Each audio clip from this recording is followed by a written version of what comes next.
Canım iste canım bile sana kurban yar.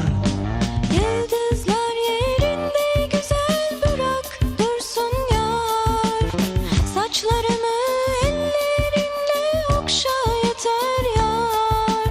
Gönlüm senden bir şey ister, nasıl desem yar.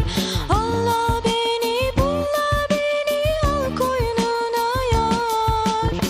Rüzgar olup ince beline sarılayım yar. Çimen olup ayağına serileyim yar. Sürme olup gözlerine sürüleyim yar. Canım iste canım bile sana kurban yar. Allah beni bulla beni al koynuna yar. Gözüm senden